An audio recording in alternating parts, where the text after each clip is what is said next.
தீபாவளிக்கு ஃப்ரெண்ட்ஸ் எல்லாம் அதிரசம் கொடுத்தாங்கப்பா. நான் 2 பாக்கெட் வாங்கி வச்சேன். சரி தீபாவளிக்கு அதிரசம் செய்யலாம்னு சொல்லிட்டு ஃப்ரெண்ட்ஸ்லாம் கொடுக்கவ அதை நாங்கள் சாப்பிட்டோம். இது 2 பாக்கெட் இருந்தது. அது வந்துட்டு ஒரு மாதிரி ஆகிடும் வச்சுட்டு இருந்தோம்னா. அதனால் இன்றைக்கி சண்டேனாலே இன்றைக்கி எல்லாமே நான் அதிரசம் பண்ணி எடுத்துட்டேன். கடை மாவு தான் வீட்டில் நான் ரெடி பண்ணல. நாங்கள் கிறிஸ்டின்னு, அதனால் தீபாவளி செலிப்ரேஷன் பண்ண மாட்டோம். அதனால் இந்த மாதிரி கடை மாவு பாக்கெட்டை வாங்கி இந்த மாதிரியெல்லாம் செஞ்சு நாங்கள் தீபாவளிக்கு சாப்பிடுவோம் வீட்டில். அதனால் இருந்தது 2 பாக்கெட்டு. அது தீபாவளிக்கு அது வாங்கிட்டு அது வீட்டிலே வச்சுட்டு இருந்தோம்னா ஒரு மாதிரி பங்கத்துக்கு மாதிரி ஆகிடும். அதனால் சரின்னு சொல்லிட்டு இன்றைக்கி செஞ்சுட்டு அதுக்கப்புறம் சிக்கன் வச்சுருக்கேன்.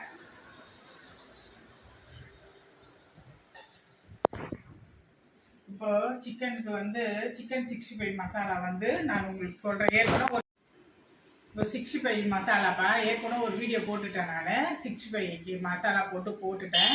இருந்தாலும் இன்றைக்கி 65 வரைக்க போகிறேன்.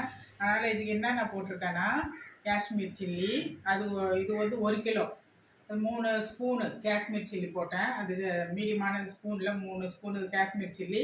அதுக்கப்புறம் வீட்டு மிளகாய் தூள் அது ஒரு 1.5 ஸ்பூன் போட்டேன். இஞ்சி பூண்டு பேஸ்ட்டு போட்டேன்.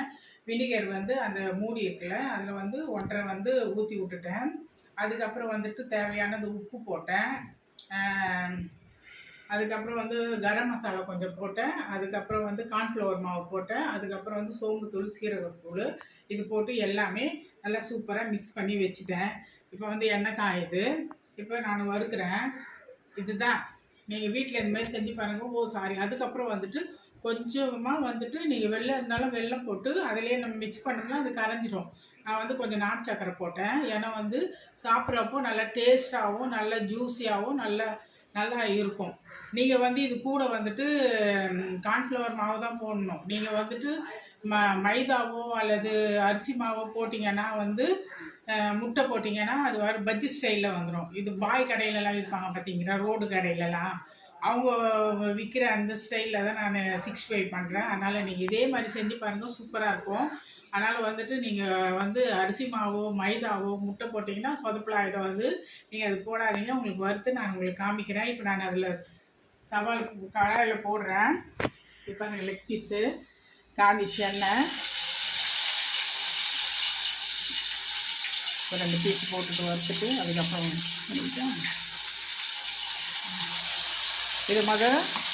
இது வறுத்து எடுத்துட்டு அதுக்கப்புறம் எப்படி உப்பு காரம் எல்லாமே டேஸ்ட்டு நல்லா இருக்கான்ட்டு எங்கள் பையன் டேஸ்ட் பண்ணுவான். அதுக்கப்புறம் காரம் பத்தலை அவனுக்கு ஒரு டேஸ்ட் இல்லைன்னா இன்னும் கொஞ்சம் காஷ்மீர் சில்லி போட்டு அது ரெடி பண்ணி பண்ணுவேன். அது அவ்வளோதாங்க. இப்போ வறுத்துட்டு நான் சொல்கிறேன். இப்போது சிக்கன் வெந்துட்டுருக்குதான்.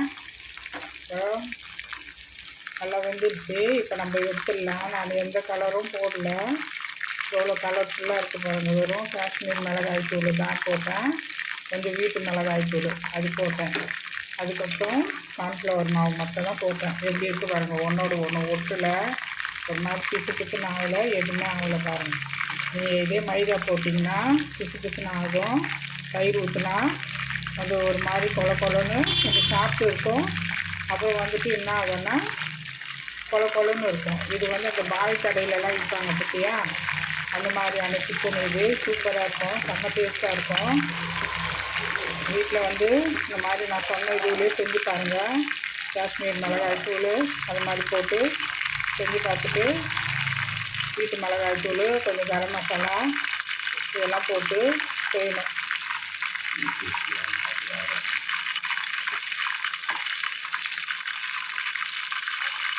அவ்வளோதான். வறுத்து எடுத்தாச்சு. இப்போ முடிஞ்சுது. இது பாருங்கள் எவ்வளோ சூப்பராக எவ்வளோ கலர்ஃபுல்லாக இப்படி எடுத்துக்காருங்க. அவ்வளோதான். இதுதான் சிக்கன் 65 வறுத்தாச்சு. வீட்டில் செஞ்சு பார்த்துட்டு எப்படின்னு சொல்லுங்கள்.